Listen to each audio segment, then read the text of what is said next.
So who are we? Who is ForHumanity? Why are we here? What are we doing? We're a body, a non-profit body, made up of 425 contributors from 45 countries with 37 fellows. We've produced over 5,000 line items that represent audit criteria against standards and against laws and against best practices to do with AI and autonomous systems. The driver behind doing all of this is to manage the downside risks that come with the rapid proliferation and vast promise of these kind of technologies. And in doing so, we are bringing together a volunteer-driven force of practitioners, lay people, other interested parties to collectively source that insight and turn it into things that we can test, explain, and support others to implement, to manage and mitigate those downside risks.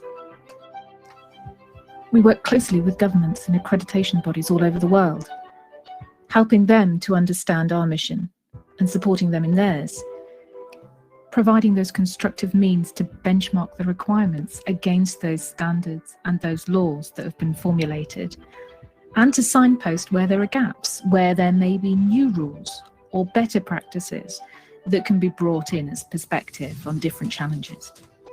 Two critical elements at the heart of this is the diversity of stakeholder input and the diversity of stakeholders themselves. We cannot build for humanity unless we invite humanity to the table. We weave that requirement in as part of our ethics curriculum and as part of the overall governance, oversight and accountability that's required to build that infrastructure of trust. We reference good practice models for enterprise risk management and for more general accountability around businesses. And we weave that through our criteria, ensuring audit activity represents the interests of everybody potentially impacted in the context in which we are running our assessments. But it isn't ForHumanity who will go out and audit the organisations. We provide our criteria, our supporting body of knowledge, which provides benchmarks, good practice guides, the things that constitute sufficient control, the things that constitute insufficient control, material shaped into accredited training to produce ForHumanity certified auditors who are equipped to go out into organisations, those organisations who want to provide responsible, trustworthy AI. An infrastructure of trust provided by ForHumanity on behalf of humanity, providing certainty and support to manage those downside risks. We hope that's helped to clarify what ForHumanity are doing and why we're doing it.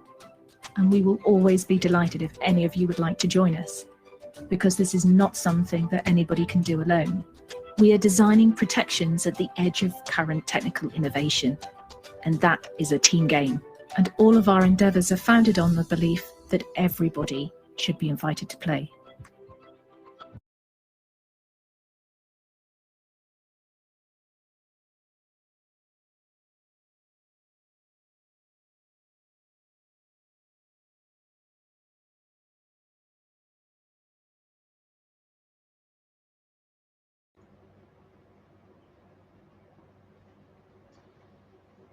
Welcome everyone to Practitioner's Corner.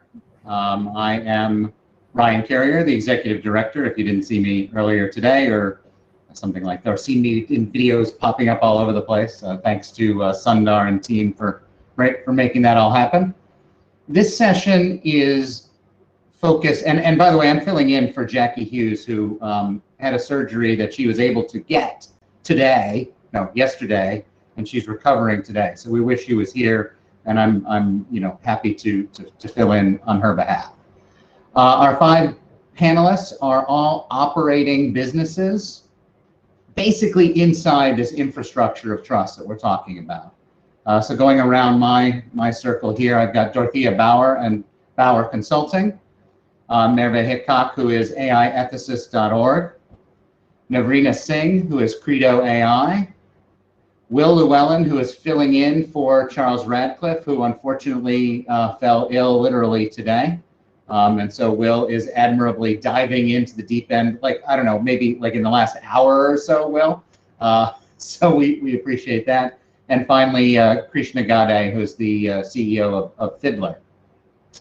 What we want to talk about today, what we want to share with you from a community perspective, is what it is like to be in this industry and why people should look to join this industry. And I'm going to give you one perspective here. The audit industry, financial audit, last year, 2020, was a $55 billion industry. 55 billion, okay? I think the audit infrastructure of artificial intelligence and autonomous systems will be bigger within 7 to 10 years. I suspect that the revenue in the space would be less than $10 to $15 million in pure audit. Now Fiddler, for example, is already doing a lot of work in the space, generating revenue and so on. But in terms of audit infrastructure, this business of being an auditor or a pre-audit service provider or building systems, it's my belief that this will be bigger than the financial audit industry in the next short while. So for those who are thinking about how to play in the space, how to operate, to start their own businesses, to start their own efforts, to join up with those who are here, to pull together inside or without the ForHumanity community, this is the primary argument as to why. And hopefully this team of 5 who are already existing practitioners in the space will help us to understand what and how and why to get into the space. And so what I'd like each one of them to do, I'm gonna give you a question right now. And in answering that question, I'd like to go around each one of you, and I'll call on you just so we know in order. I'd like you to introduce yourself, your business, and how you what business that you are currently doing, and tell us a little bit about what the demand for your services are. So let's start with demand and where you're seeing that sort of interest from clients and so on. So let us start with Krishna. Tell us a little bit about you, Fiddler, and the demand that you're seeing from your clients. Cool. Thank you, Ryan. Hey, everyone. Thanks for joining this great sort of seminar and panel. So I'm Krishna Gade. I'm the founder CEO of Fiddler AI. We are an explainable AI platform startup in the Bay Area. What we are building is a tool that helps data scientists and machine learning engineers, basically the model developers, to explain and analyze and monitor their machine learning and AI systems, and sort of build a culture of trust within their organization around AI, and sort of know how those models are working so that they can improve them, as well as explain and sort of communicate how they're working to the entire organization. So in terms of like the demand that we see like financial services industry is essentially deploying a lot of machine learning and AI models these days, and there is a certain process called model risk management that banks and lending companies follow, where they have to validate every machine learning or any model, quantitative models as well, but machine learning models lately, before they deploy to production, as well as monitor them continuously. So Fiddler today works with like some top banks and also fintech companies that are trying to do this, and helps them to monitor these models, explain them, and visualize them, how they're working on. And apart from that, we see some other industries also taking this up, recruiting, healthcare, and so on and so forth. Perfect. Thank you, Krishna. Will, the same question to you. Tell us a little bit about Ethics Grade and the work that you're doing and how you're beginning to engage with the client side. Thanks, Ryan. Firstly, let me just say I'm hugely honored and privileged to be on this panel with a lot of other amazing experts, and excited to learn as much as I can from everyone. So a bit of background on me. So I'm a data analyst by trade with sort of an interest in innovation and technology, and especially more recently ESG. And so I've worked in the asset management industry for a few years, and last year with a few colleagues at Fidelity, including Charles Radcliffe, who you mentioned can't be here, who I'm stepping in for and hopefully will do a decent job. We co-founded Ethics Grade, which is a niche ESG data provider. And when I say niche, is we focus on a specific area of ESG, which is very often overlooked, and that is digital responsibility. And when I mean that, and what I mean by even more niches within digital responsibility, we look specifically at AI governance. And so with regards to the question about demand, I suppose we personally feel that digital responsibility is a big ESG issue, which is overlooked by a lot of current data providers. And we think it's an issue for two reasons fundamentally. The first being stakeholders. So ESG is all about aligning companies to value, and stakeholders such as investors need to know that the company's technology systems are aligning to their values. Thinking about how their data is being managed, how that data is feeding into AI systems, and how are those AI systems actually being managed themselves? Are they being managed in a safe and ethical way or not so much? And then the second one is it's really difficult to discern the efficacy of how companies actually are when it comes to AI governance. And so the one thing that Ethics Grade does is simplify it down to even simpletons like myself can understand it. So we provide a single grade of what companies are in terms of how they mess up against other companies. So you go to our website and you can see and judge how TikTok compares to Twitter, how Alphabet compares to Amazon, or even how Salesforce compares to Sainsbury's. So it's really simple to do.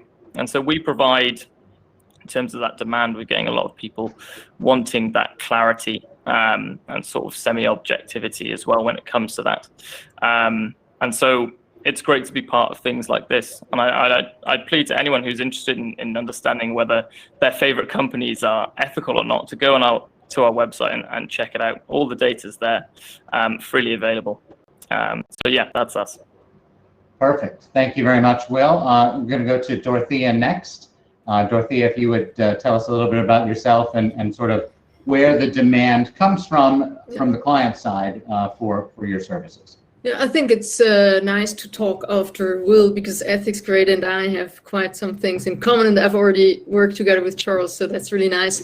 My background is in business ethics. I'm an independent ethics consultant based in Switzerland, so a bit exotic here because non-Anglo-Saxon and not even EU, as you might know, no GDPR, but I mean, implicitly, yeah.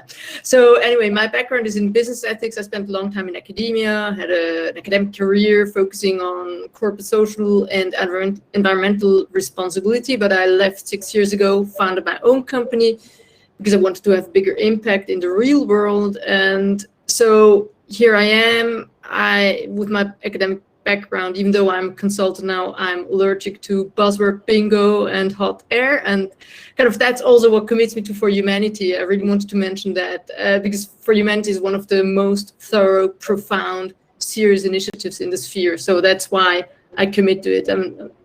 I wouldn't do otherwise. So in my role, basically my mission is now to integrate the whole AI ethics debate into the overall ESG or CSR or business ethics debate, because I'm saying just like companies need to be, accountable to their stakeholders for their impact on the environment, on society, etc.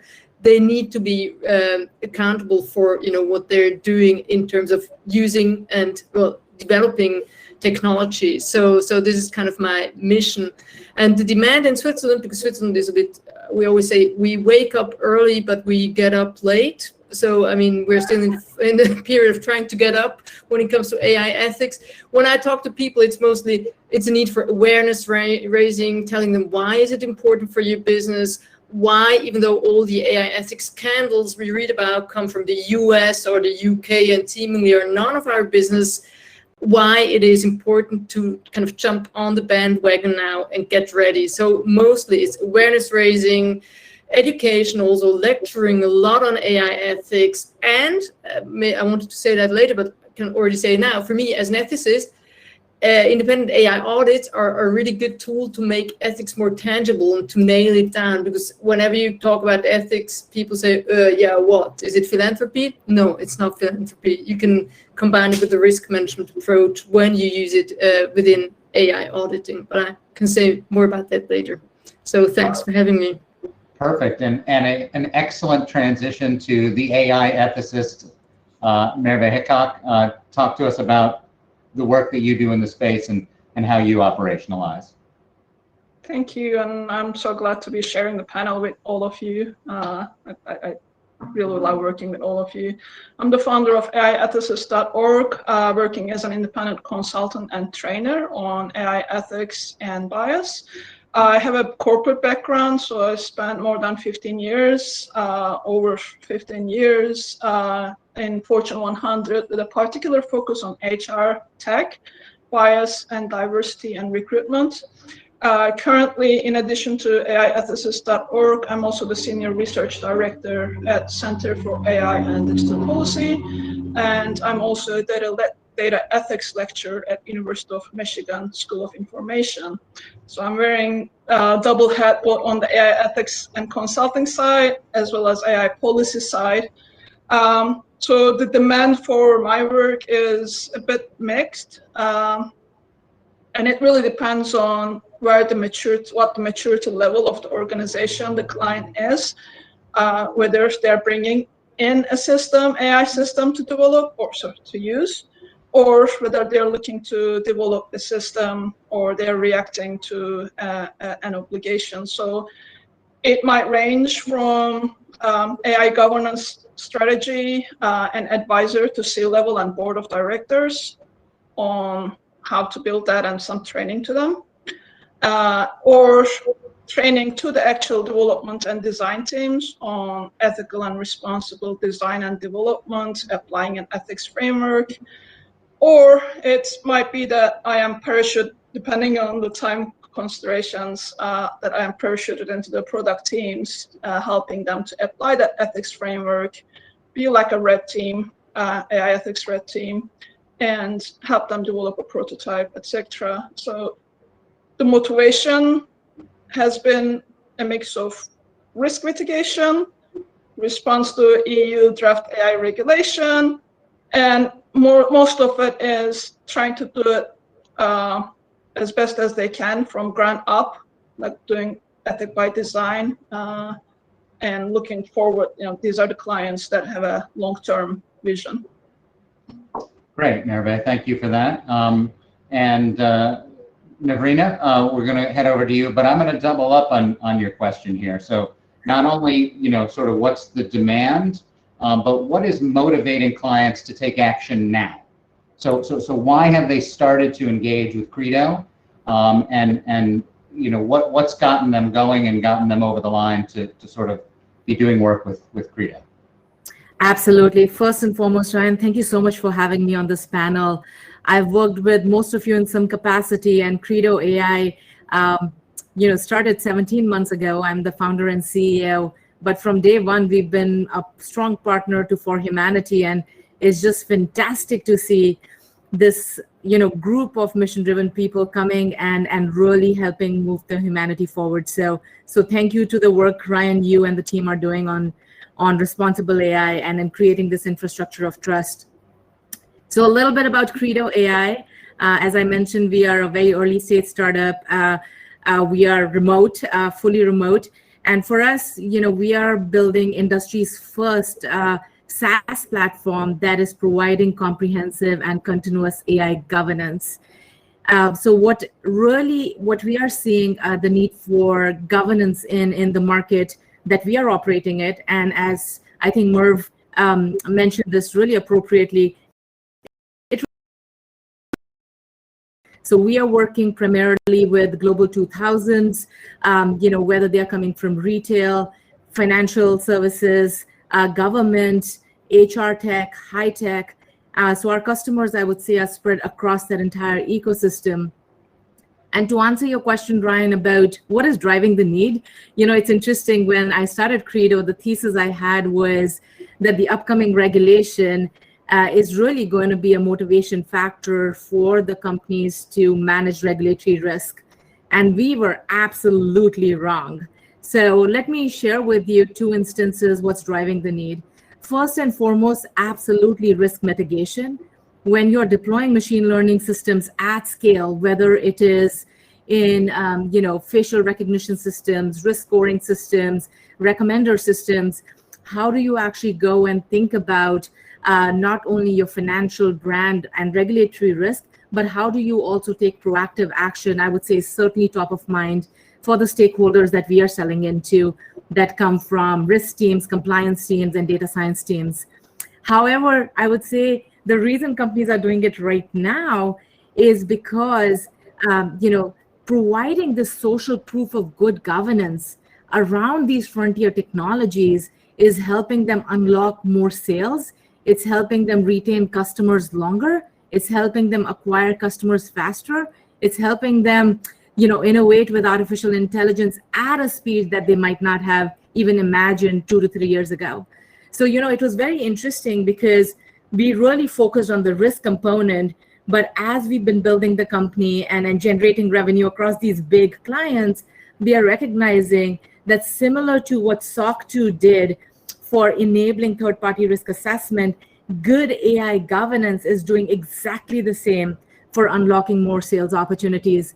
So, I'm a big believer that the companies that are going to be hallmark of, trusted economies are really going to use good governance as a differentiation as we move forward.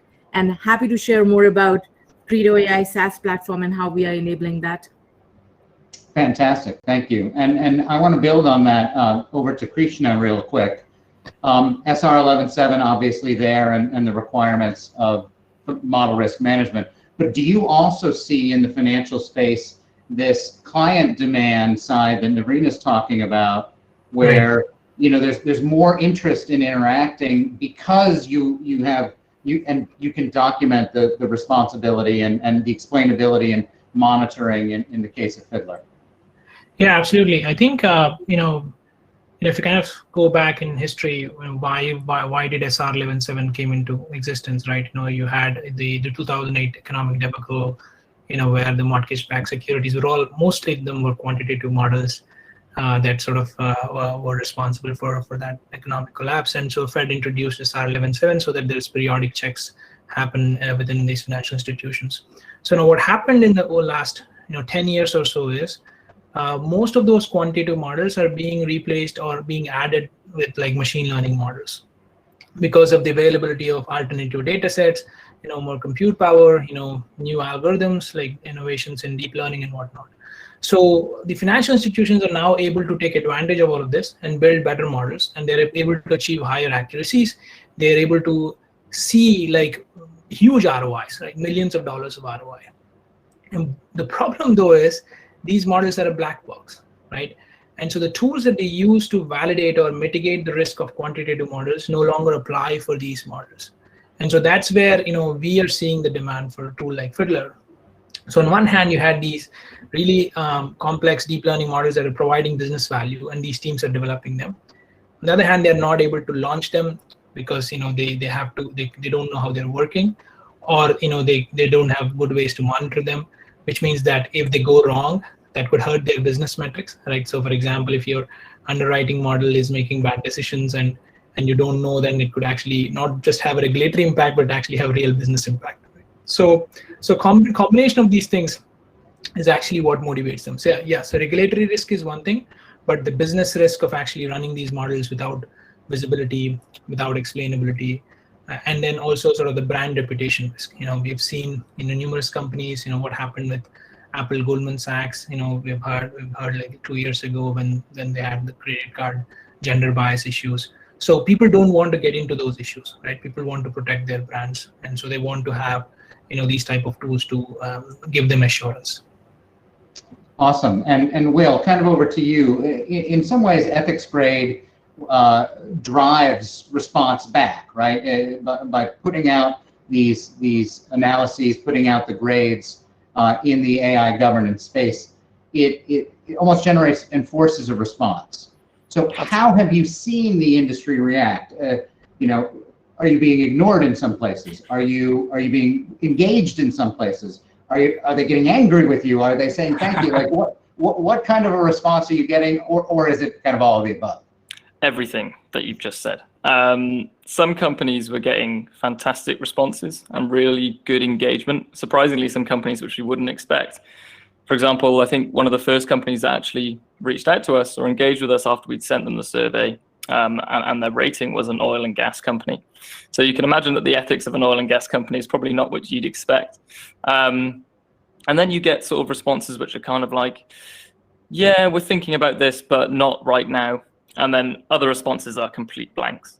But I think just on the point that Krishna said, the impact of reputational risk, I think, is also what's driving most of our interactions with clients. And I think that's a really important thing. I mean, you needn't only look back a couple of months and you'd see another AI ethics problem and an issue gone completely out of control, and then the value of that company deteriorates and it has reputational risks, so people don't use them anymore, which I think is why an organization like ForHumanity is so important, and it interacts with our model as well. I suppose when a company releases their accounts, they don't just get signed off by their board of directors or their audit committee. It goes through usually a strict and stringent audit process by, one of the big four usually. And then that creates that element of trust, which people, when they're reading the reports, they say, right, this is audited by an actual auditor. Obviously, you can ignore the incident of Enron, but then, you have that audit and that trust there. And like you said, Ryan, this industry is only going to get bigger, and having that independent third-party audit is hugely beneficial. And I think as well, with regards to ethics grade, if a company has had an AI report and they even disclose it with us, then that's hugely beneficial for them and will likely lead to a higher score that we would give them. Excellent. And so when they start to do this kind of assessment, Dorothea, are you getting that call? Or are you out there sort of highlighting these issues and challenges and trying to convince? And then also, we want to explore where these conversations happen. Do they happen with CEOs? Do they happen with chairmen? Do they happen with design and development teams? And are they different as we explore that? So how do you get that call, or how do you first get involved, Dorothea? Well, usually the first call is to hire me as a speaker or a lecturer, but on continuing education level, so really like in front of people from the industry. And as I said, it's very much awareness raising, because we find it fascinating to read about, Silicon Valley and whatever. And so my challenge is always to transfer it to Switzerland, where, you always need to take into account the social and political and economic context. We don't have the same divisions in our society as the US has, and a lot of AI ethics scandals or problems revolve around, issues of discrimination that don't come in the same shape in Switzerland. It's a different society. We have a different system of social welfare, a different, we don't have that credit rating system. So for me, the challenge is to explain to people in Switzerland why, the same could happen here, even though it won't be exactly the same, along the same lines of division. We also have issues with, privacy or gender discrimination. There's so much trust into our democratic institutions here that, nothing can ever happen to us. So anyway, I'm being called in as a speaker and awareness raising. And then, I can tell them what tools there are out there, or how you could start to integrate all those tech issues into your overall sustainability or responsibility strategy. But I'm always called in on C-level. I'm not, I haven't ever been called by design teams. And also what I wanted to say to Will, I also talked to that about Charles. I think it's a path of maturity where Switzerland lags a bit behind, but it's a typical path from sustainability debate. The first stage is like defensiveness. No, we don't. Well, it's not an issue. It's not our responsibility. AI or like climate change, whatever. And the second is like, okay, we acknowledge there is some compliance element to it. We'll act as the regulator wants. And then the third stage is like, oh, we acknowledge the strategic relevance of it, and that's, when, for example, AI auditing also comes in, or maybe already a compliance stage. And then the fourth level is when they claim, oh, ethics is in our DNA. So that's what they say about sustainability now. And I want to come to the point where this claim is being expressed about AI, responsible AI, and where it is also true. But in Switzerland, we are like in the ignorance stage yet. So kind of lagging behind, but I'm working on it. And Merve, over to you. So Dorothea is mostly going in at a C-suite level. And I believe you had mentioned that you are at times going in at the design and development level as well. And can you characterize, assuming, and I believe you've done both, right? So what does the difference look like when you're having a conversation with the design and development team, maybe in that red team perspective, as you kind of mentioned, versus sort of those conversations with the C-suite or a board or something along those lines? Well, first of all, the initial conversation is always with the C-level or the board level, right? So the first outreach, and I want to say value alignment as well, because I'm pretty careful about that. When I start engaging with a possible client at that point, I want to make sure that why they're doing this, why they're engaging me, that intention and purpose aligns with what I want to bring in. So if it's just to put my name under something, or if it's just to tick a box saying that, hey, we had an ethics consultant as well, then thank you, but no thank you, and wish you the best of luck. However, if you are serious about this, but tell me your constraints, etc., we can, at least start to have that engagement. The difference between C-level and development teams, it has to be different, right? So one is strategy. It's making sure the different teams in the organization have roles, clear roles, responsibilities, funding, training, oversight, and monitoring mechanisms, etc. So that's the C-level and board responsibility. On the development teams, it's about operationalizing that. So the conversation is very, very different. The training is very different because the content is very different. But one doesn't happen, like the development team engagement doesn't happen with the C-suite support and buy-in and full understanding of what it requires, because it's not like a plug and play. You don't ask someone to come in, it's like, oh, it's like, put ethics on top of this, or, so make sure that we're ethical and leave the rest of the company or the governance structure untouched.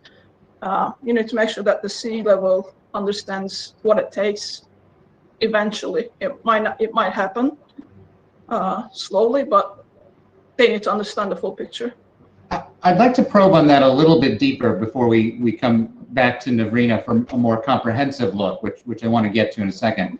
But I'm wondering if, and anyone can jump into this, are we seeing anything led by the design and development teams, kind of calling out, recognizing maybe a lack of skill, a lack of training, a lack of awareness, or seeing problems that have been caused and going, well, we can't have that happen again, right?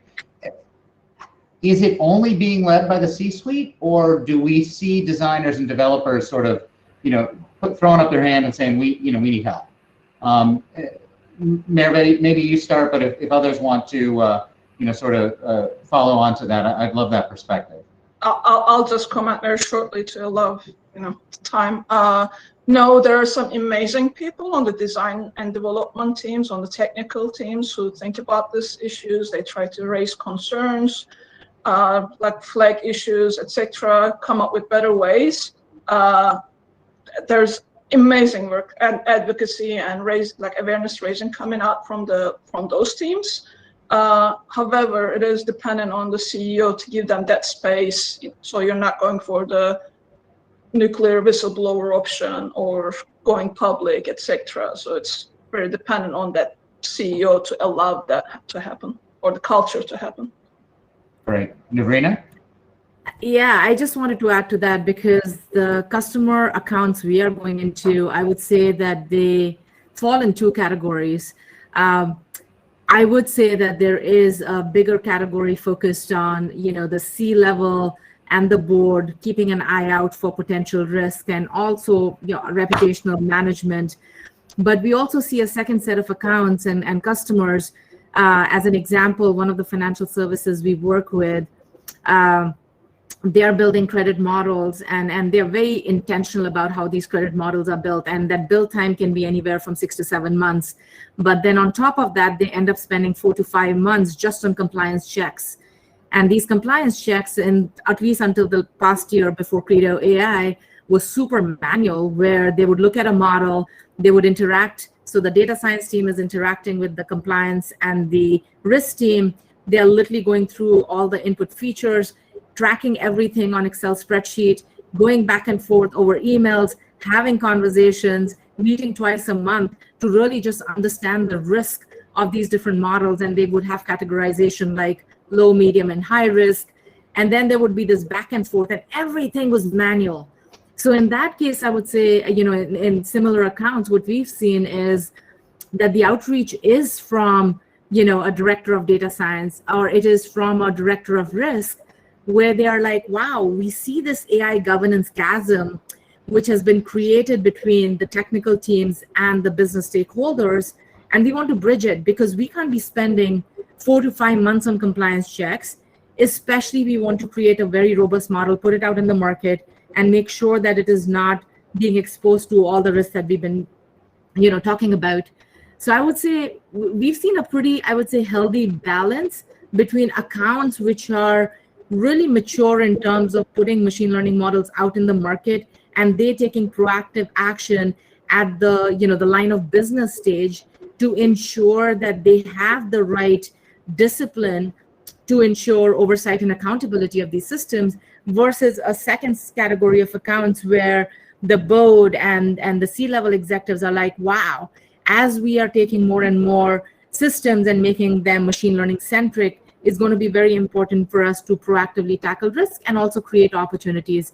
So yeah, we are seeing, I would say, a pretty healthy mix of both. Okay. And to that end, I want to kind of build on something that you referenced in here, and characterize it against independent audit of AI systems, which is tailored or designed or built to be from design all the way to decommission. And Krishna, I want to hand this to you in terms of sunk cost bias, confirmation bias, and just in general barriers to entry for AI governance. Right. Where are the problems? What are the pushbacks? And then when you've had success, sort of breaching those, how did that happen? Yeah, that's a great question. So I think from a practitioner perspective, let's say if you talk to an ML engineer or a data scientist, most of the time they care about how to get their work done better, right? Like productivity, efficiency, and so they care about things like tools that help them deploy models, monitor models, and kind of more operational things, right? So it's harder to expect them to, like a model developer to push for governance program that could touch the entire organization. So typically it has to come from a higher level exec that has to sponsor this, and they have to be thinking, in a forward-looking manner. Either they're thinking about in upcoming regulations, or they're thinking about protecting their brand, or they care about the models are actually going to be first-class software citizens, so they need to actually make sure that they're working properly, right? Either any of these motivations or all of them actually, make them to actually push for a responsible AI practice or AI governance, and which includes all these tools that we talk about. Now, is this happening across the board? No, right? Are all CEOs really excited about this and actually pushing for responsible AI within an organization? No. I mean, I think it's there is a fraction of them are doing it, a very small fraction of them today. And I think there's the reason is basically people, like, first of all, like, lack of awareness. I think there's still lack of, even though we being in responsible AI, we know that, okay, I feel like I'm talking the same thing every week, and I feel like why am I repeating this? But this is true that so many people still don't know all the problems that we are trying to solve, and there's an awareness issue, right? There's also companies that are in the earlier stages of AI that are still trying to get get their infrastructure, get their basic data platform going. And for them, thinking about AI governance and model audits, or it's still sort of a long ways out, right? So they're mostly focused on getting this right. Although we try to advocate, say you need to think about this from the word go. So there are a multitude of problems, lack of awareness, the stage at which they are. Sometimes there's a misconception that, oh, this use case may not need responsible AI, and we are seeing that, those things, like for example, okay, I'm using machine learning for a logistics use case, let's say ride sharing. I don't need to care about responsible AI, but we have seen what happened with Deliveroo in UK, right? We've seen, we're seeing, wherever machine learning is touching humans, there is always a potential issue of like, is Uber delivering their orders in a fair and appropriate manner? Is DoorDash's, sort of prices, set without any gender bias? So we don't. So I think this realization is starting to come now. So I think as awareness spreads, more and more industries will start thinking about it. And I think eventually I would see this should percolate. But I think today it's still a very small fraction. Very cool. Now I'm going to really push your boundaries here in terms of a panel. I'd like you to answer this question, but with somebody else's service on the panel. You can't use your own. Okay. So if education and awareness at the C-suite level are the difficulty or the challenge, who would you bring in to help? What would you have them do? How would you make that introduction? Will, I'm going to start with you, and whoever goes after Will, you can't use the same person. So there's no cheating here, right? Find somebody else. What I will tell you is all 5 of you have valuable services in convincing C-suites to be aware of this. But Will, give us a start.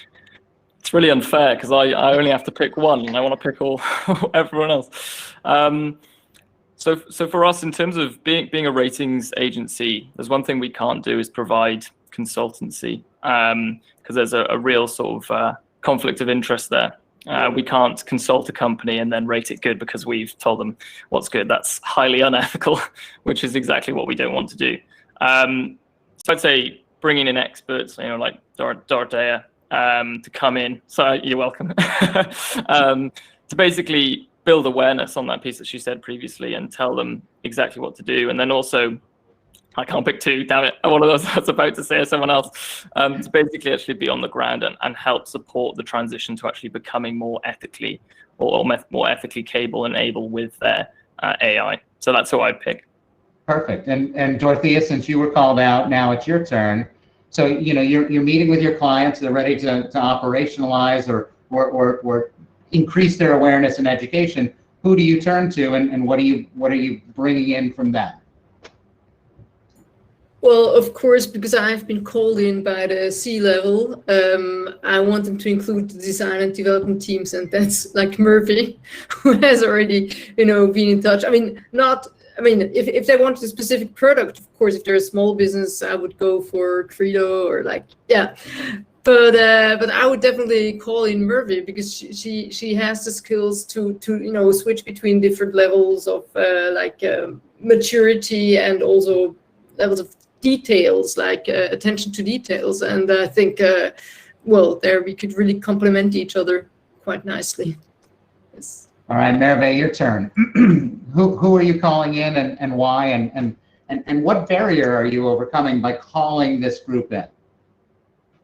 I would call both Navrina and Krishna. I know Krishna for a few years now. I've been following their products development and how much they contribute to the research and innovation and awareness raising. Same thing with Navrina within ForHumanity and outside with Credo. And I know a couple of the employees as well. But the reason is we don't have enough talent to manage all the governance or try to analyze data sets, the model, monitor, etc.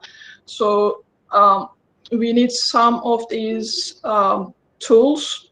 I'm not saying 100% dependence on tools, but we definitely need their products to help these companies to analyze and keep track of their artifacts, their decisions, slice and dice their data sets and models, and understand what their models are doing and have documentation, etc. So I think that's really important, and that need is not going to go away. But I think that's really crucial for. Great. So I'm going to give that to Krishna. Krishna, you're trying to overcome, a challenge barrier to entry. Who are you turning to, Ethics Grade or Credo? Why and what barrier are they helping you to overcome with interacting with that client? Yeah, absolutely. We have worked with Merve before. I think she's a great AI ethicist and has been doing great work in terms of educating the community around all the problems. And I've known Navrina as well, and they're doing great work in model audits. There's obviously a nice complementary. It's a complementary tool for what we offer with Fiddler with this model monitoring. So yeah, so I think depending upon the sort of the need around model audits, definitely we will try to bring in Navrina and team there. Fantastic. All right, Navrina, you're set up. So how do you use Ethics Grade and what they do to maybe drive business or overcome those C-suite barriers? How can that be valuable to your process? Absolutely. So it's interesting because I think, Will, you might not know, but I've been in discussions with Charles around how we can use Ethics Grade as either a oh shit moment or a oh wow moment, because the scorecards you're creating, the first time I, as an executive stakeholder, let's say from Twitter, sees it, I'm like, oh shoot, that I have this massive gap that I've not paid attention to. What can I do? And now the question becomes, what can I do? And this is where Credo AI comes in, because we provide you everything from, when you're thinking about an AI application all the way to when you're putting it in production and actively monitoring for compliance changes. That's what we help operationalize. But even if you don't have those oh shit moments and you have these, wow moments that we are ahead of the rest, I think there's a great opportunity to say, how can we become better, as well as how can we use governance for our differentiation? And I think there's a really great balance that Ethics Grade provides. I love your scorecards. I think there's so much knowledge there in terms of specific areas that I, as a leader within an enterprise, should be tackling. But the next question always is, what should I do next? And this is where we come in and we help you not only think about the next, but use our SaaS product to operationalize it. So I think it's a marriage made in heaven. Perfect. And I think, we're at an early enough stage. I'm going to give you a slightly different example of this collaboration. In independent audit of AI systems, in our contracts to license the criteria, one of the things that we've highlighted, and UCAS just, they were like, wow, you're already thinking about this. When we showed them the license agreement was, in the beginning, no one's compliant, right? No one is compliant. So everything is pre-audit service. Okay, so now you've all done pre-audit service. It's like, okay, well, I can't be the auditor. Who am I going to point to? And so what's going to happen is this, right? It's going to be, Dorothea and her business may be doing something, and they're going to say, go, now you can check in with Credo. Credo's going to be doing something, and now you can check in with Fiddler, and so on. And so this cross collaboration is going to happen very closely for quite a bit of time until the industry grows. And so thinking along these lines, because the hurdle is so high to breach these barriers of entry. I agree with all of you that at the C-suite level, the awareness, it actually is probably not awareness. I think they're aware. I think they're seeing this. I think they don't get the cost benefit analysis. And what I mean by that is, I guarantee you that Amazon's attorneys were telling Amazon, the entity, that they were GDPR compliant. I guarantee you, right? No one was walking around saying, we're not GDPR compliant. Let's hope nobody gives us a call, right? That was not happening. So now they get hit with an 887 million euro fine. Where is the C-suite cost benefit analysis to basically say we could have fixed this? Now, in their defense, there are no certifications. Now they're coming. That's what we're doing, right? That's what you all can be building. But where is that cost-benefit analysis at?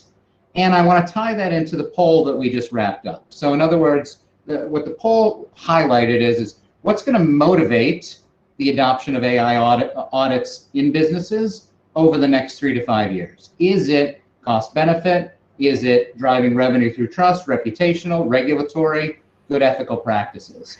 So each of you, the audience is completely mixed on this. And maybe you are too, but let's start with Dorothea.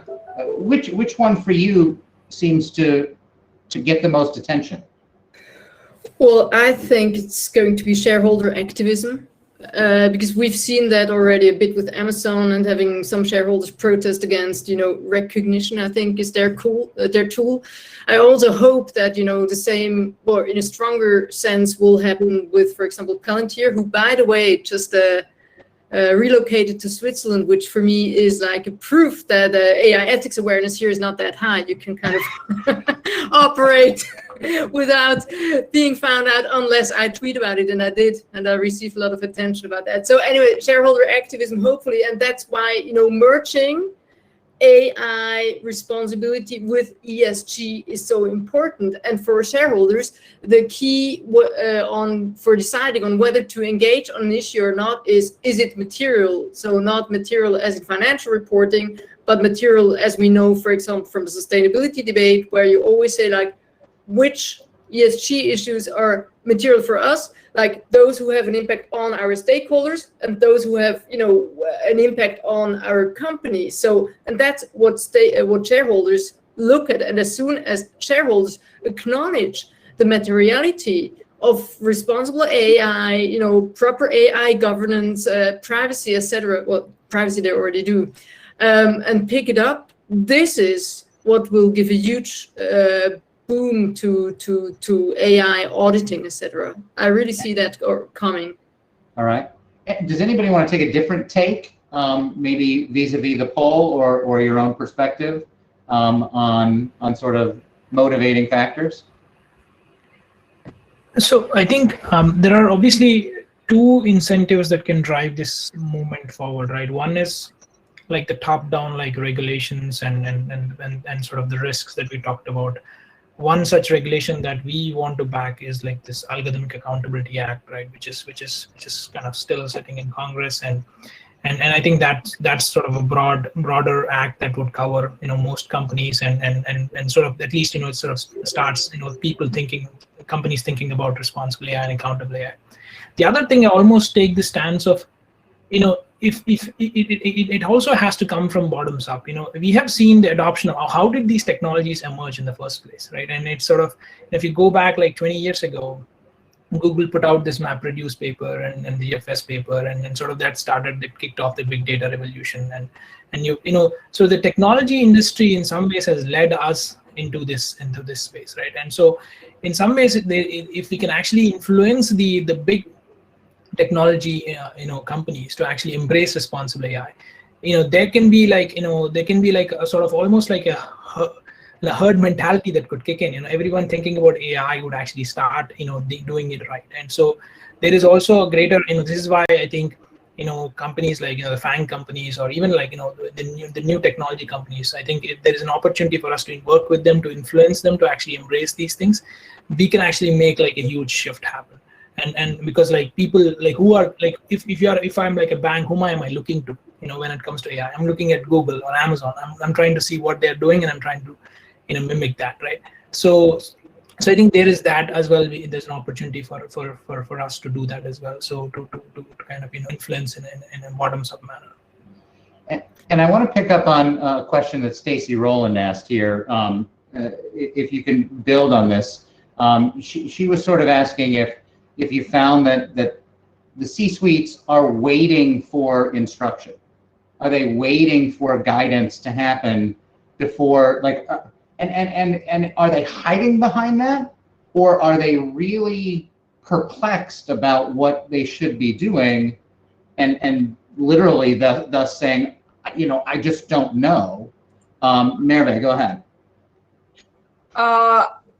I agree with everything that Dorothea and Krishna said, but I think I want to come back to the values and culture piece again. If your company culture is profit maximization, move fast and break things, and breaking things is the only thing in your mind, disruption and frictionless applications, etc., you are not necessarily going to invest just as much into ethics and responsible design, or that's not going to be your priority, and you're not going to incentivize your employees within your organization either. I think that culture, values, incentivization mechanisms inside and outside the company is very important.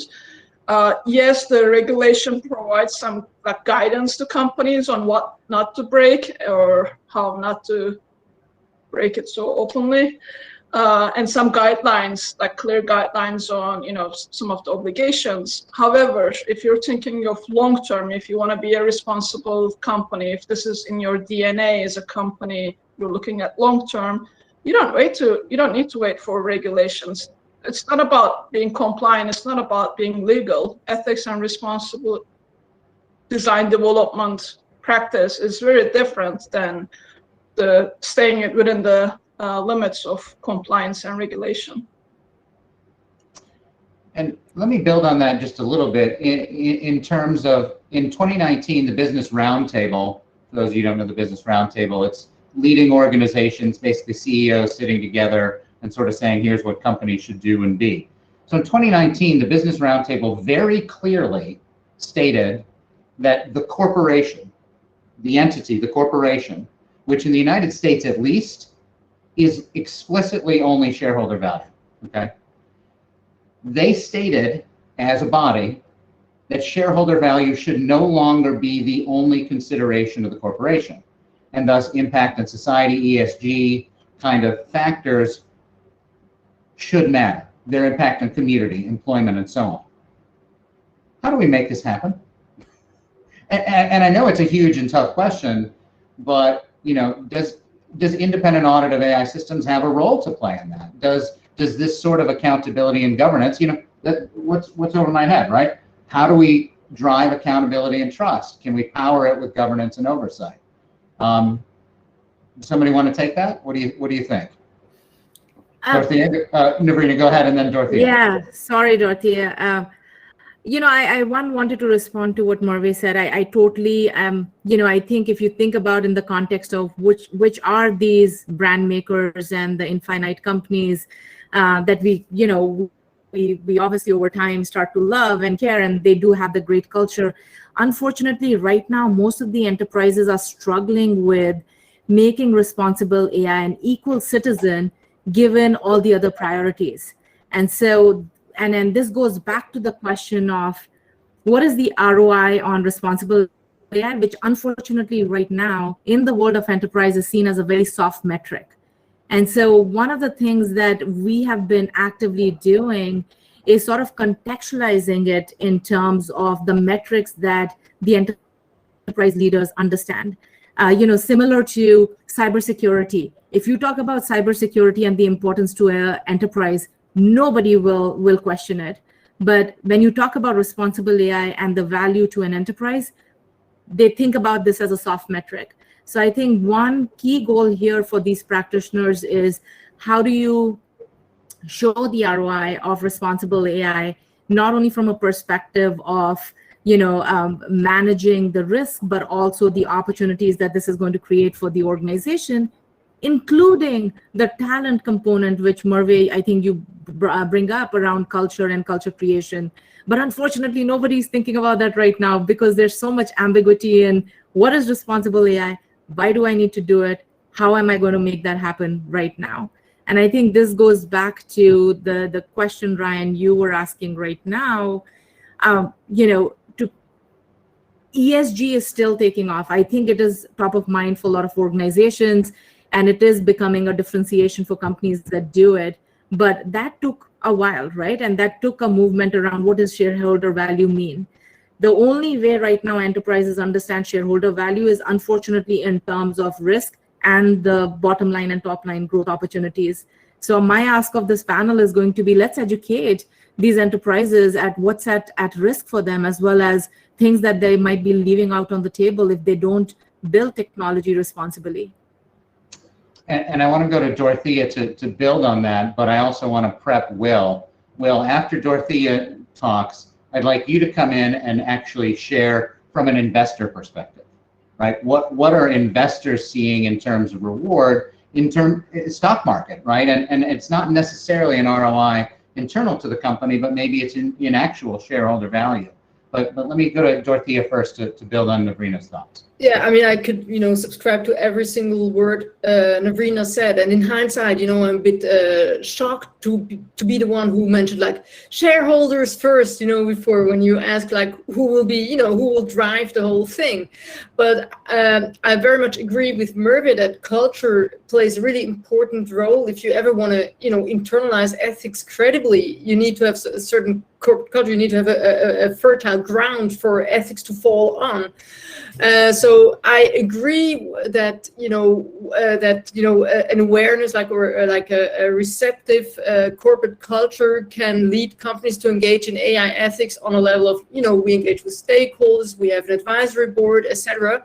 But I think when it comes to AI auditing, which is a really huge commitment and really where you're being ready to put yourself out there on being compliant or not, it will take more than corporate culture. It will take a stronger business case and an agreement or like a pressure also from shareholders, because shareholders like this risk management element to AI audit. And I'm afraid I need to admit that even Milton Friedman would agree with AI audits. He wouldn't call AI audits a theft from shareholders, to be honest. Him saying like the only social responsibility of business is to increase its profits, and CSR and sustainability, that's stealing from shareholders. But I mean, I think if he understood AI and AI audited, he'd probably have to agree with it, which doesn't make me fall in love with AI audits additionally. But I'd have to say,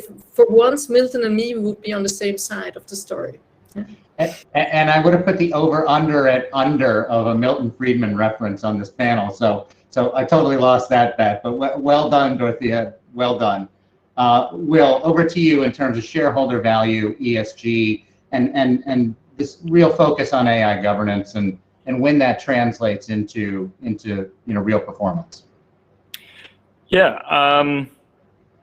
Well, I think ESG itself, in terms of the bigger picture, has been a massive trend for probably about 5, maybe 10 years. And the companies or the clients that we interact with are coming to us through a point that Dorothea made, shareholder activism, and mainly their investors saying, look, this is something which we need to start focusing on. This is going to turn into an issue when it comes to ESG. And I know this is probably quite a short answer. That's basically it. A lot of the clients that we're dealing with is from investor pushing. I know that may be a shorter answer than you expected, but that's really as simple as we see it. I think it's very good. I will add, and I don't think there's a sufficient amount of studies out there to do them. Cambridge Analytica cost Facebook 25%. 25% in a very short time. And I don't think the industry was sufficiently ready to sort of say, well, couldn't you have done this, and this to help manage those risks? But I actually think we're there now. And so more of this kind of analysis of actually quantifying the risks will help with that cost benefit analysis where it matters at the C-suite level. But unfortunately, the examples are going to be few and far between of sort of large numbers. We have Amazon and GDPR. We've got Facebook and Cambridge Analytica. There are other examples. But for example, when Microsoft's Tay, the Twitter bot that they put out, when that blew up within 24 hours, be hard pressed to see that had an impact on let's say the stock price. But maybe it should have, or maybe that awareness is higher now. Any other thoughts on how we sort of have this cost benefit analysis or a different approach, Krishna? Yeah, so I think sort of just teeing off like what Navrina and other people mentioned. So one is this, hey, like, if you do make a mistake, you'll, have like this Facebook's, type of a problem, or Amazon's, fines, or whatever Apple or Goldman Sachs suffered. That's one way to look at it from a cost-benefit analysis. The other way to look at it is, why, when electric cars came out, why did people buy them? They may have been champions about climate change that bought them, but they were actually good cars. Tesla was a great car. It was a great driving experience. It was accelerating faster than other cars. So there are so many other features probably also led, this comes down to that ROI, right? It turns out it runs on electricity and battery, or maybe it has second order, effects on climate change, which we may not be aware of, but yet you're getting that, the ROI, right? So if we can position that responsible AI actually equals to better AI, you actually can get better ROI from your AI products. You actually can build better models. You actually can, sort of provide better experiences for your customers. Then I think you having people sort of listen to it. I think that's if we can make that mental shift, if we can make that happen within the practitioners' minds, all of a sudden you'll have these head of AI platforms, or machine learning engineers, data scientists, sort of thinking about this way, right? So it's true. It's like software, right? If you write great software, then it's going to work. Same thing with AI. So I think from that broader definition, we need to sort of manifest it into what actually it means. How is it like better AI? I think if we can actually articulate that, then it actually can make some change in terms of cost benefit analysis. Absolutely. Merve?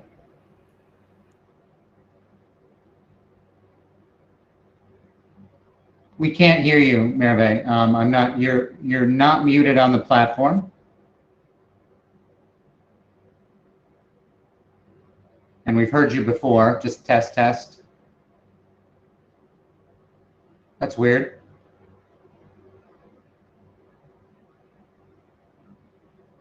All right. Does somebody else want to build on Krishna's point while Merve tries to come back? Go ahead, Dorothea.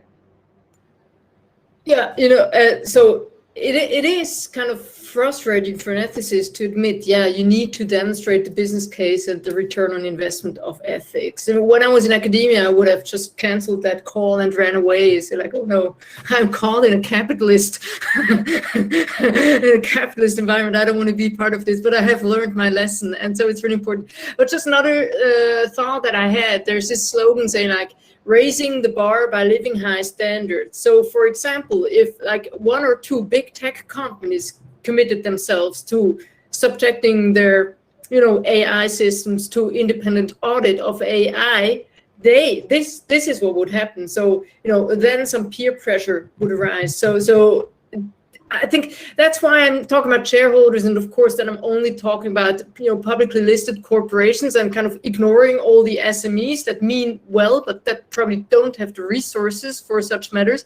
So that's why I suddenly have to put my trust into capitalism again and capital. And so raising the bar by living high standards. If there was a first mover could demonstrate that, listen, this is what we're willing to get scanned for our responsible AI practices, then that might help.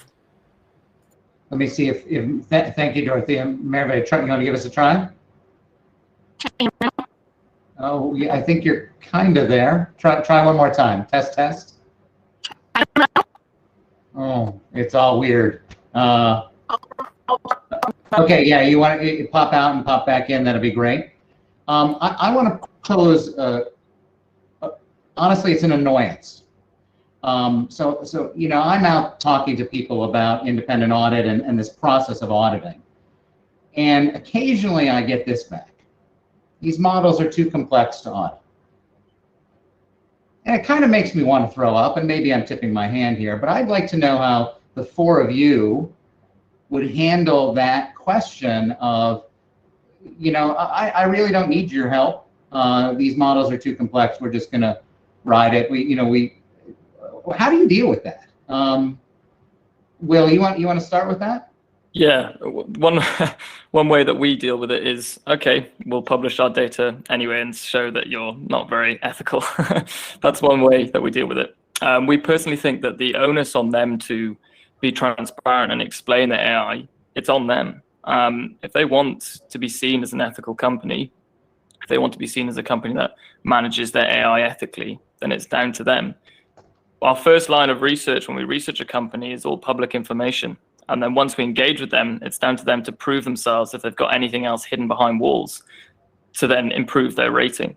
So short answer is, fine, we'll post it anyway. Yeah, all right. Merve, let's see where you're at. Ish. Try one more time. No, it's all chopped up. Sorry. All right. Does somebody else want to tackle the complexity issue? Navrina? Absolutely.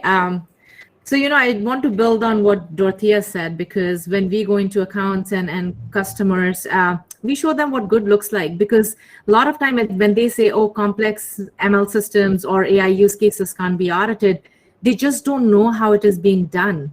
So what we do is we actually bring a lot of case studies from our other clients, obviously, respecting everyone's confidentiality, but really showcasing how they are doing it. How are they thinking about, everything from where they source their data to the modeling techniques that were used to what they are monitoring and how they are checking for production compliance changes. So you have to show them what good looks like, show them what potential standards can be, and get them at least starting to have a conversation around how they can align. And then the second thing, Ryan, is I think there's, again, a lack of education around what is audit versus assessment versus governance. So, audit really has to happen across a set of standards that exist in the market. And then companies don't understand that they don't have to start with audit. They can just start with internal assessments. But they're also showing them what is the level of effort needed to do these internal assessment. Is it that they will need 50 million upfront commitment, or can they do it with lesser amount? And again, it comes back to the ROI comment. And I love what Krishna said previously, because I think demonstrating the ROI, whether it is the amount of cost or people needed to good governance, but showing the upside of that, that's really what's going to bridge the economics and ethics of artificial intelligence, so that responsible AI is equal citizen in this conversation. So just to summarize, we bring in case studies, we show how other companies are doing it. Second, we work with the companies on aligning on what does good look like and how can they start. And third is we actually showcase to them the amount of cost that they'll have to spend to at least get started with governance, but the longer term benefits that they would be reaping from this continuous and comprehensive governance practices. And building on that as well, Sue Turner asked if, are we only dealing with companies that are kind of on the good team at the C-suite level? And what is it that we can do with the, is it bad? Is it manipulative? Is it dangerous? Is it still move fast and break things? What can we do to get through to a wider audience? Or are we doing that already? And it's really a question of time in terms of penetrating C-suites, broadly speaking. Anyone want to take that? Go ahead, Will. Well, I think one of the things is doing events like this, which are really good at promoting awareness. But also, when perhaps I was a bit too brash in my previous answer, but one thing I would say is in making them interact with, companies like Credo or like Fiddler or with like Dorothea. These services that they provide are big yeses for us. If a company says that they're working with Krishna at Fiddler and they have this, and that's a really good thing, that they actually care about their ML ops. Or if they have work with Credo and they actually do that sort of thing. So I think it's along those lines. I mean, what does everyone else think? Yeah, I think. Sorry, go ahead, Krishna. Krishna first. I think, definitely. I think I was actually glad about this event and also the ForHumanity effort in general. I think I'm actually looking forward to all of the work that around drafting regulatory guidelines and actually educating AI auditors. And I think there's the huge So there's actually a huge industry that's going to get created with what we are actually right now discussing, right? So, but I think the key is to get the right people involved and sort of influence them. So it would be great to actually have these panels, including some of the executives actually on the ground, and it would be nice to know what their challenges are, why they may not be actually thinking about this, and there could be like interesting sort of discussions that would come out as well from them. Krishna, perfect segue, and I'll come to Navrina in a second, but tomorrow, the whole plan of tomorrow was to actually, this process of independent audit, building these criteria, building this infrastructure of trust, has been more academic, or it's been more lack of practitioner, if I might say that. And so a big part of, first off, I refused to have a conference that was, let's talk about what the problems are. Like if I hear another person say that there's bias in AI, it's frustrating. Let's work on how we solve it, right? So we don't need to hear that anymore. What we need to do is solve it. And so the nature of this conference was for tomorrow to focus on these specific areas and try to bring practitioners to the table, even if they were coming to the table saying, I'm here sitting on this panel telling you what I know my problems are, and I want to hear and engage in the change. And unfortunately, I don't think we fully reached that. That's where we're at now in terms of this process. But I'm going to push this back on all of you as well, and on this audience, to basically say now it's time at companies, at practitioners, to bring them into the fold, to have these conversations. This is not meant to be the last time we're going to have this. Having dedicated sessions maybe around creditworthiness, right? Which is, sort of exactly the conversation that I think Navrina and Krishna want to have with practitioners, right? Let's get together and let's draw them in so that we are having these conversations together. So Navrina, you were also going to pick up on this thread, so please. Yeah, I was just going to underscore, as technologists, as product people, we've built machine learning systems and AI systems, but we can't solve it alone, the challenges that this technology is presenting. So I think this is like a big call out to all the enterprises that are either building or buying machine learning applications, that now is the time to fill that oversight deficit by bringing multi-stakeholders and diverse inputs into this oversight and accountability of these systems. So I can't underscore the importance of having folks coming from compliance background, audit backgrounds, risk backgrounds, starting to get educated about AI and machine learning, and don't have to become experts, but at least a good level of understanding of how these systems are built and what are the problems. And similarly, empathy from the technical stakeholders, whether you're coming from the ML ops ecosystem or whether you're coming from data science ecosystem, to really start understanding that what does the guardrails and what does good look like when the system is deployed and it directly might be impacting humans or might be in scenarios that could really have big business outcomes. So I think the moment is now that we can't really just depend upon technologists. And I'm saying this as a technologist and engineer and having built products for 20 years, that we can't use the same models of building AI the way we've built software and other products in the past. And a fantastic example of that is this clash of liability. The EU Artificial Intelligence Act addresses this, right? We have, hey, Merve, let's test you out real quick. Can you hear me now? Yes, excellent. Okay, let me just finish this thought, and then I'm gonna pass it back to you. Hopefully, I give you a thread to jump onto, or you can come back to where you were originally. But the EU Artificial Intelligence Act is solving this problem, and it was going to be a huge problem, right? For decades, we've had product liability with our cars. For decades, we've had software, disclaim away all liability, right? And now we have cars meet software. What is the liability regime? And at least from the Artificial Intelligence Act point of view, it's that there is product liability, strict product liability associated with that. Is the industry going to get this? Are they going to be able to adapt to it in an appropriate way? And will that create a downstream effect to, oh, we better make sure we know what our systems do?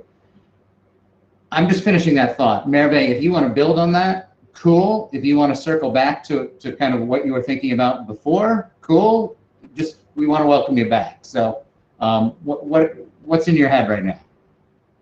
Sorry if I'm taking the conversation a bit back, but I wanted to go back to the business roundtable thing for a minute, because I think that's crucial in terms of keeping companies accountable.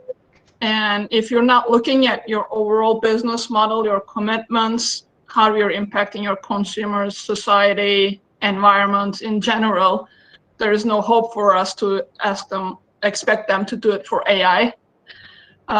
So just as a reminder, what Business Roundtable was, that was 108 plus CEOs signing that they're gonna respect stakeholders rather than shareholders, right? They're gonna respect their rights, environment, etc. Granted, it was 2019 August when they declared that, and then a few months later we had COVID. But they still had huge profits through that period and still do. Interestingly, Google and Facebook were not signatories as well. Just let's put a footnote around that. But we should ask, are you paying your fair share of taxes that would contribute to your communities? Are you promoting worker rights and equitable wage? Are you contributing to sustainable economy or to monopoly? Economy, in market, or are you trying to get a monopoly? Are you trying to, are you motivating your employees to be creative and, succeed in their work, or are you suppressing them? Are you contributing towards environment across your supply chain? Are you contributing to using the data for your consumers, or using them to manipulate and exploit? And that last bit, data, is as it relates to AI, but there's a whole list of things where I think ESG and benchmarking is going to be a lot crucial to keep the organizations true to their word, keep them accountable to what they said, what they signed under. It's great. I put a lot of AI principles. This is my organization's AI principles. You turn around to practices, it's a completely different story. So if you're not, if you're not delivering, if you're not committed in that sense to the community that you're operating in, to your employees, to your consumers, the environment, to your supply chain, there is no hope for us to expect that for AI, and that whether it's like providing the ROI, whether it's expecting them to be responsible, etc. So I'm sorry if I brought it back, but no, it's totally okay. And actually, let me build on that for just a second. We're building sufficiency and maturity for code of ethics. And Josh, who was leading this, put Facebook's up there, and all of our initial reaction was, what? Like we kind of laughed. But their code of ethics is excellent. The application of the code of ethics, completely questionable, just like Merve is saying, right? It's not good enough now to just say you're doing things. It's time to prove it. That's what the Business Roundtable calls for. And yeah, I know Facebook didn't sign that. It's up to us to demand it, or it's up to us to demand it of our regulators. With our last couple of minutes here, I want to ask about sort of twofold approach. Number one is, does this concept of audit AI governance hurt, or is it too difficult to execute in an agile development environment? Number one. And number two, how do we handle that at the small and medium enterprise level and manage the challenges around that? Krishna, why don't you start there? And each one of you, you're welcome to comment on this or comment on what you like, but we're going to use this as our wrap up. But go ahead, Krishna.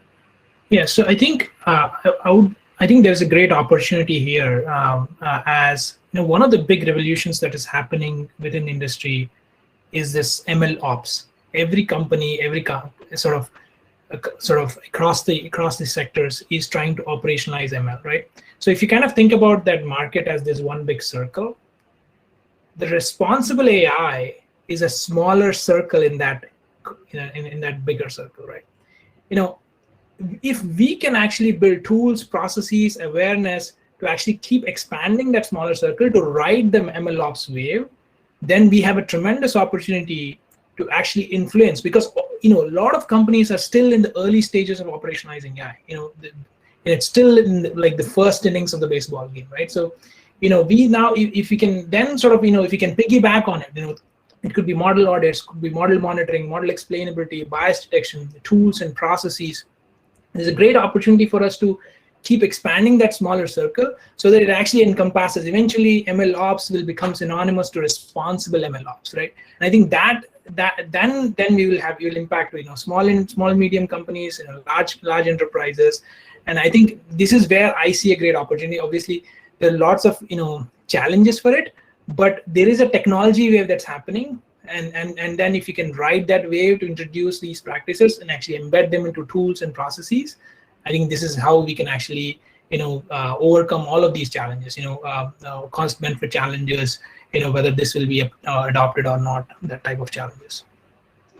Who's next? Who wants to tackle that next? Yeah, Navrina, you're up.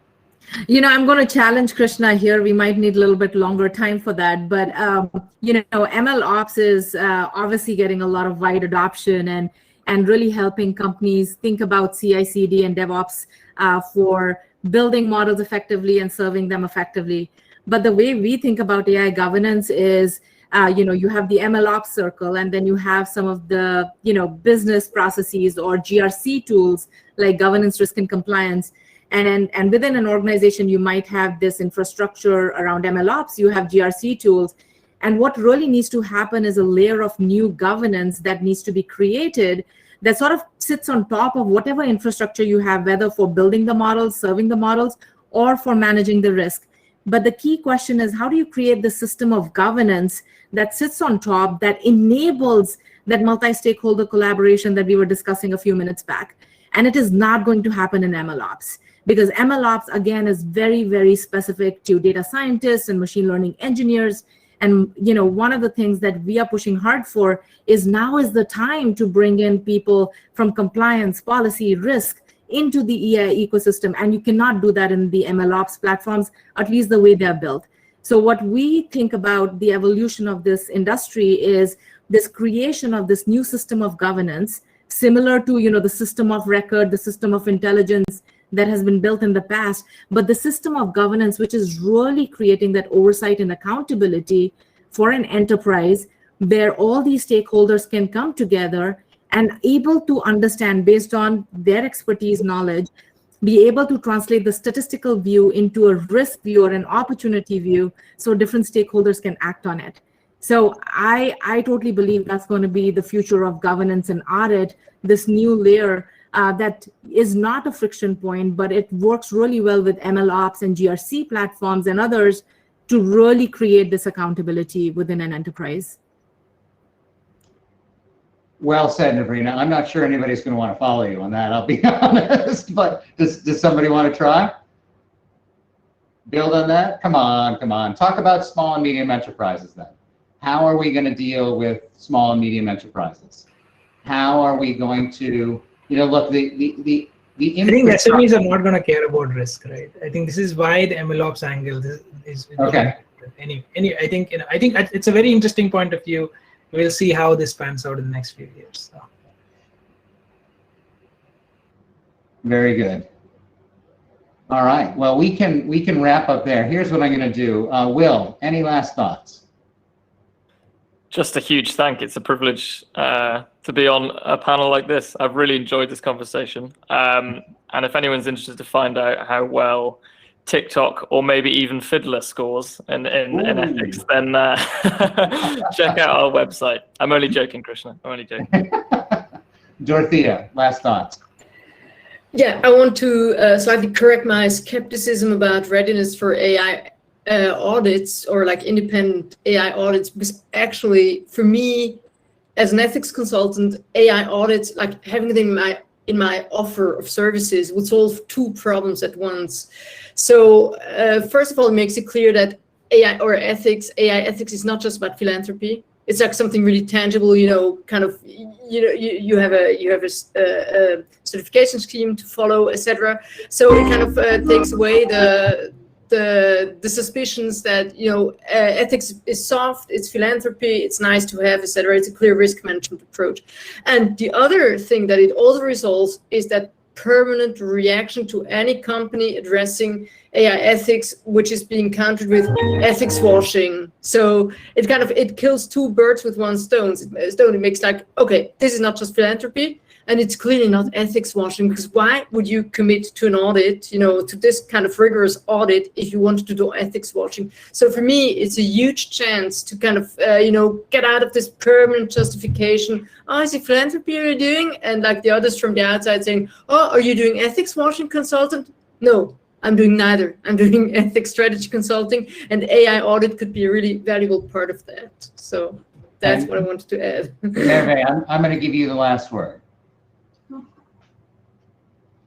I think I wrote this a few days ago, but I want to underline that we are never one thing. We are never just a CEO or a developer.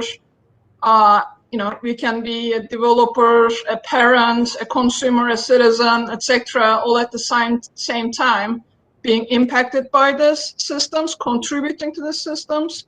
So I think that advocacy, awareness raising, understanding how this is impacting you, your business, your family, your society, your group, your culture. It's important for us to push for that advocacy and demand change and demand that, whether it's stakeholder, it's shareholder, whether it's just like citizen demand, it's crucial that we're not one thing, that we're not sitting here as a CEO or a developer. Is going to be the way forward for me. Well, I want to thank you all very much. I do think you provided a great panel, great insight, great sharing amongst each other. I do think this is we are at a stage of the industry where we can actually collaborate very effectively. That may not be true 5 years from now. It may be a bunch of competitors sitting at the table. But right now, I think it's collaborators, and I think that we can help each other a lot in terms of how we build this out. So thank you all for attending this panel. To the panelists, Arzu and I are going to do the closing in here. If you want to hear it, you got to leave, stay here. If you need to go, totally understand. But you're going to stay in the room to hear, or you're going to leave and come back and rejoin, and it'll be a mess. So I want you to feel comfortable staying here if you want. Leave if you want. That's totally up to you. And we'll just handle our closing from here. But I want to thank you very much, and I want to make a promise to each of the 5 of you. We're doing this again. Yes. Because we want to see how it grows, how it advances, how your answers are going to change, right? And you're going to have different experiences, and everyone's going to have a chance to learn, and they're going to remember where we came from with this first panel. So thank you so much for your time. Arzu, let me hand it to you while I catch my breath here for a second. That's okay. Thank you very much. It's absolutely delightful to see you having such a successful panel and finishing the day on such a great note, really. So as an organizer, you always hope that the worst thing happens to you on a conference, and it did happen to me this morning. So I wasn't able to welcome everybody at the beginning of the conference. But now, seeing all this and then busying myself in the background, I just had the greatest day of my life, really, to be able to see you all engaging in such a successful way in this conference. I want to share just some highlights, because I'm very conscious of the fact that we said that we are going to finish on time, and we are going to make that happen, hopefully. I think one of the key things for me is that it has been a great day. It has been an amazing day. And what is really striking for us is that over 50% of our attendees are actually new to ForHumanity. And we actually set up this conference to enhance our impact. And that is actually showing how we are actually achieving that. So thank you, all of you, for your contribution to make that happen for humanity. We are also equally delighted to see the number of women joining us in this conference, which is a great news for the industry. So that was another thing for us to be able to really make sure that we can, push the inclusion agenda through this conference. And I am particularly proud of the efforts of the community that actually engaged during the conversations. I do know that in the panels, you sometimes saw only 50, 60 people joining in, but on the background, I was engaging with just over 600 people. They were actually following the news or the posts that we made throughout the channels. So I'm really delighted to see that we have been able to achieve that through this conference and for this first day. What we are going to do tomorrow is to give you the highlights and share you some of the key messages for possibly at the beginning of the conference and also through the networking session. Thank you very much again for everybody for their contributions in front of the panel, in front of the screen, and also behind the scenes. Thank you. Thank you to Arzu and to Nadine and to Sundar for all their work behind the scenes to make all of this happen. Tomorrow we do this again, but we do it in a very different way. We will have 2 different tracks. We will focus on specific applications of AI. We have autonomous vehicles. We have children's online services and toys. We have healthcare. We have space systems. We have finance, and we have hiring, or HR and HR type functions. All panels are recorded. So pick one, go to one. You can bounce between the others if you like, but you will have access and be able to get all of the panels. So don't feel like you're going to miss out. We look forward to seeing you again tomorrow. 8 a.m. start as the same. Thanks to all the session coordinators behind the scenes who are doing polls, handling Q&A, and sort of making sure that things ran very smoothly for us. We will finish with a few more of the videos that have been put together. We're very pleased that you were with us today and hope you join us tomorrow. So thank you very much for that. And I think Sundar hopefully is going to stream, or maybe it's Arzu, one or the other. It's Arzu. And Sundar is going to stream the video. All right. Thank you very much, everybody.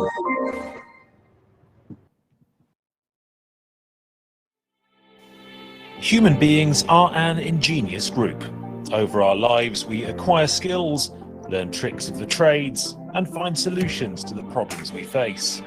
With our intelligence, we have built cities, constructed the wonders of the world, and even changed the face of our planet.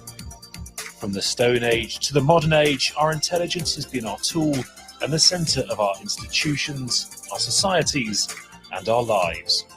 Increasingly, we have outsourced these skills to technology without question.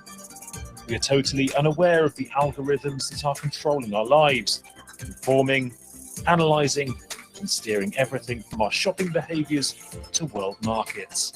We install countless apps which simplify our lives, agreeing to terms and conditions we don't understand, and which could have far-reaching effects on our privacy. We want everything quickly and easily at the click of a button, without fully understanding the moral and ethical implications for ourselves and society. Perhaps it's time to do something about it. Perhaps it's time for a moral code to protect us against destructive technologies and encourage ethical innovation, not just today, but decades into the future, regardless of what incredible advances that brings. Every day, technology becomes smarter, and humans surrender our hard-won skills, thoughts, and independence. We have come to rely on and trust the recommendations and answers technology gives us. We just keep clicking the buttons that give us more. Are we as a society aware that innovations are slowly taking our digital freedom away? In an incredible oversight of world governments, we currently have no legal protection for our human intelligence. We need to ask ourselves, is this what we want? Let's take a journey to explore how intelligent technologies are transforming our lives and the ethical challenges they pose to our society, our jobs, our future, and our planet. We'll explore whether there is a better way which could reshape the world for the good of all, not just big technology firms. A way of thinking which is being kept from view for the benefit of a select few. The secret of our public intelligence. Did you know your intelligence is what makes you valued?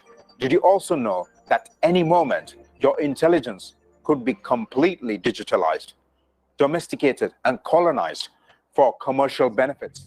Artificial intelligence is where regulators are playing catch up with its AI development. 66% of the people believe that governance that we have today is not enough, and they fear AI and robotics. The current industry is still figuring out how AI works. 75% of the organization are missing AI leadership and strategies, and AI industry is still maturing. 80% of the technology leaders believe that intelligent system should have been regulated. In my opinion, let people ask simple questions, because leaving the decisions of the future entirely in the hands of few, unregulated, has its own consequences. So now is the time to take control of the future and take a proactive stand.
What we're talking about is recognizing what's happening in these systems.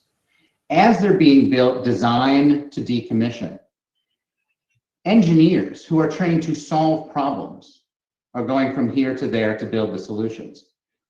The mistake that we're making is that throughout this process, they're making instances of ethical choice that they are wholly unqualified to make. Completely unqualified, not trained, no background. They make these choices and it implies an ethos. And so what we do through the audit process is extract these instances of ethical choice and we put them where they belong with a trained ethics committee who are responsible, plugged in, standing, and accountable directly to CEOs to evaluate key questions. We are building amazing laws, but some of these laws are so gentle and delicate and nuanced, like the well-being of the child in the Children's Code. And you can't rely on an engineer who's not trained to evaluate the well-being of the child to make those decisions. You need people who are trained at the ethics committee to operate on, are we balancing the well-being of the child vis-a-vis the interests of the entity? So building in ethics committees that are accountable, responsible, well-trained, with great expertise will go a long way when it's required, when it's mandated, when it's compulsory, and when it's audited and checked and reviewed. disclosed and transparent. Disclosure and transparency through all of these processes on reasoning and thought process and how decisions are made creates a virtuous cycle with the marketplace to determine and inform good decision making and good behavior. And so this goes a long way to mitigating bias. It goes a long way to keeping human agency in the system. It goes a long way when you provide diverse inputs and multi-stakeholder feedback, not at the end, but at the beginning in the design, development, and risk assessment phase. These things are currently required in our audit criteria.